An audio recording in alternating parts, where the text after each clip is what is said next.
بسم اللہ الرحمن الرحیم۔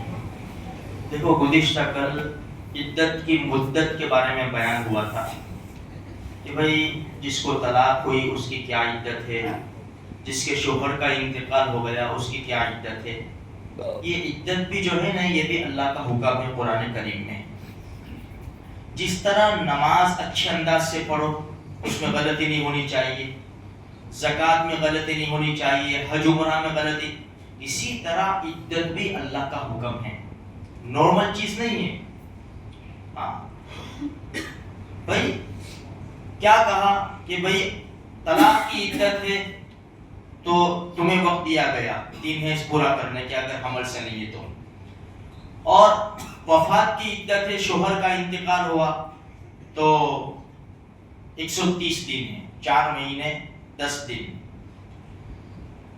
اب بناؤ سنگار چھوڑ دے گی عورت، اپنے گھر میں رہے گی، کسی ایسے آدمی سے بات نہیں کرے گی جس سے اس کا نکاح ہو سکتا ہے۔ سب نے گھر میں رہے، عبادت کرتی رہے، جو کچھ بھی، زیادہ کی چیز بھائی آسمان نہیں دیکھنے کا۔ اس لیے بعض گھروں میں کسی کا انتقال ہوتا ہے نا تو بالکل ٹھیٹ تک پردے ڈال دیے جاتے ہیں، حالانکہ سامنے کوئی رہتا نہیں ہے، پھر بھی بھائی آسمان میں کیوں آسمان نہیں دیکھنے کا؟ اس کو یہ مسئلہ نہیں ہے۔ اب جو نہیں ہے وہ کر رہے اور جو نہیں کرنا ہے وہ کر رہے، جو کرنا ہے وہ نہیں کر رہے۔ بھائی وہ میرا بھتیجا ہے، میرا بھائی یعنی بھائی کا دیور کا لڑکا یا جیت کا لڑکا، وہ میرے سے بات کرنا چاہتا ہے تو میں ویڈیو کال پہ بات کروں، یہ ہے وہ، یہ سب چیزیں چھوڑ دو۔ یہ عدت جو ہے نا، یہ بھی اللہ کا حکم ہے۔ بغیر سخت مجبوری کے عورت اپنا گھر نہیں چھوڑ سکتی۔ مثال کے طور پر بھائی عورت کو طلاق ہوئی سسرال میں ہے، وہ جھگڑے میں طلاق ہو گئی، عدت وہیں گزارے گی۔ اگر کسی قسم کا کوئی ڈر نہیں ہے، شوہر سے ملاقات کا ڈر نہیں، یا کسی قسم کی کوئی مجبوری نہیں ہے، تو عدت عورت سسرال میں ہی گزارے اور اس کا خرچہ اس کے شوہر کے ذمہ ہے۔ اگر کوئی مجبوری ہے، کوئی مسئلہ ہے تو اپنے گھر چلی جائے گی اور عدت وہاں گزارے گی اور خرچہ شوہر کے ذمہ ہے۔ اسی طرح وفات کی جو عدت ہے، انتقال کی جو عدت ہے، تو وہ عورت اپنے گھر میں عدت گزارے گی۔ بعض مرتبہ مسئلہ آتا ہے کہ عورت اکیلی ہے، دوسرا کوئی ہے نہیں، تو بھائی اس کو کسی بیٹی کے وہاں بیٹے کے وہاں جانے کی ضرورت نہیں ہے۔ یہ ماں کی خاطر بیٹا اور بیٹی اتنی قربانی نہیں دے سکتے کہ بھائی 15 دن وہ آ کر رہے، پھر 15 دن وہ آ کر رہے، پھر 15 دن وہ اسی طرح اس کا ٹائم نکال دو۔ بھائی اب یہ عورت وہاں جائے گی، 10 دن وہاں رہے گی، 10 دن وہاں رہے گی، یہ شریعت اجازت نہیں دیتی۔ بھائی مجبوری کس کو کہتے ہیں؟ بھائی داڑھ میں درد ہوا تو اس میں بھی مسئلہ کیسا ہے؟ بھائی کوئی لیڈی ڈاکٹر ہے، گھر پہ بلاؤ، اس نے آ کے چیک کیا کہ بغیر مشین کے کچھ بھی نہیں ہوگا، آپ کو ہاسپٹل آنا پڑے گا۔ اب یہ مجبوری ہے نکلنے کی، اب یہ جا سکتی ہے، جائے اور اپنا کام کر کے چلے آئے۔ اسی طرح وہ عورت جس کا کوئی نہیں ہے، دیکھو عورت کا انتقال، مرد کا انتقال ہو جاوے، عورت عدت میں بیٹھے 4 مہینے 10 دن، اب یہ خود کام کرتی ہے، ایسی عورت ہے، اس کا گزارا آگے پیچھے کوئی نہیں ہے، تو سب سے پہلے مسئلہ کیا آئے گا؟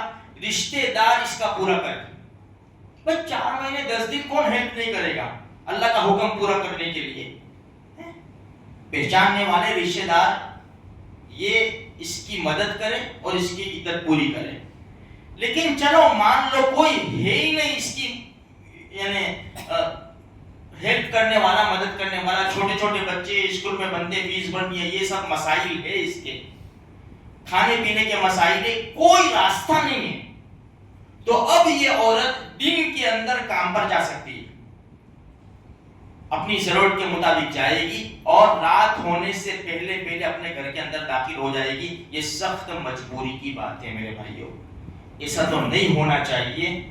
کسی بھی محلے میں، کسی بھی خاندان میں اگر کوئی واقعہ پیش آ جائے تو ہمیں یاد رکھنا چاہیے اب اللہ پاک جو ہم کو روزی دیتا ہے نا اس میں تھوڑے میں سے تھوڑا اپنے گھر کی مستورات کے ذریعے پہنچا دے تاکہ وہ اللہ کی یہ حکم کو پورا کرے. اچھا دوسری بات کیا ہے بھائی طلاق ہوئی, جیسے میں نے کل بتایا تھا کہ بچوں کا مسئلہ آتا ہے. ایک بات اس میں یاد رکھیں مسئلہ کہ جس عورت کو طلاق ہوتی ہے تو بچوں کا بڑا مسئلہ آ جاتا ہے. اب بچوں کا کیا ہوگا؟ اسی لیے میرے بھائیوں اس سے بہت بچنا چاہیے. اپنی زبان کو قابو میں رکھیں گے نا تو کوئی مسئلہ نہیں آئے گا. ماں بھی یعنی بیوی ماں کی شکایت کرتی ہے یا ماں بیوی کی شکایت کرتی ہے, ایک دوسرے کے سامنے کسی کو نہ بولے, الگ سے اس کو بھی سمجھا لے, امی کو بھی سمجھا لے, مسئلہ حل کرنے کی پوری کوشش کرے. ورنہ سب سے انسان جذبات میں بول تو جاتا ہے, طلاق دے دیتا ہے, لیکن پھر پچھتانے کے علاوہ کچھ بھی نہیں ہوتا. اب یہ معصوم بچے پڑے ہوئے ہیں, کیا کریں گے ان کا؟ تو میرے بھائیوں مسئلہ یہ ہے کہ اگر عورت فسق و فجور حرام میں مبتلا نہیں ہے, بس اسے گھر کے کام کاج میں طلاق ہو گئی, تو لڑکے اور لڑکیاں, تو لڑکی 9 سال تک اور لڑکا 7 سال تک عورت کے پاس رہے گا. خرچہ تو باپ اٹھائے گا یہ. اچھا جب لڑکی 9 سال کی اور لڑکا 7 سال کا ہو جائے تو باپ کو حق ہے. اچھا اگر اس عرصے میں عورت نے نکاح کر لیا, بھئی اندر یہ جو بچے ہیں ان کے محرم کے اندر نکاح کیا تو کوئی مسئلہ نہیں ہے, لیکن نکاح کسی اور خاندان میں کر لیا, اس نے کسی اور جماعت میں نکاح کر لیا, تو اب یہ عورت کے بچوں کی جو پرورش تھی نا اس کا حق ختم ہو جائے گا. جب عورت کا حق ختم ہوتا ہے نا تو نانی کے پاس آئیں گے بچے, اگر نانی نہیں ہے تو دادی کے پاس جائیں گے. اچھا دوسرا مسئلہ کیا ہے بھائی, یہ لڑکا اور لڑکی 9 سال تک اور لڑکا 7 سال تک جب ماں کے پاس رہیں گے تو باپ کو ملنے کی اجازت ہے, جب چاہے باپ مل سکتا ہے. ہمارا یہ بھی بہت بڑا مسئلہ ہے کہ باپ کو ملنے نہیں دیتے, یہاں تک کہ یہ کیس بھی کورٹ میں جاتا ہے وکلا حضرات کے پاس. تو میرے بھائیوں شریعت کے قانون کے اوپر ہم عمل کریں, شریعت کے قانون کے اوپر عمل کریں گے نا تو کوئی مسئلہ نہیں آئے گا. دیکھو صرف دینداری نماز روزے کا نام نہیں ہے, یہ مسائل ہمارے لیے جاننا ضروری ہے تاکہ ہماری دماغ کی رگیں کھلے کہ اتنا چھوٹا سا غلط کام ہو جائے گا اگر ہم سے تو بہت بڑے مسائل پیدا ہو جائیں گے. اللہ تبارک و تعالی ہر ایک برائی سے اور ہر فتنے سے, ہر بیماری سے اللہ پاک میری آپ کی سارے مسلمانوں کی حفاظت کرے.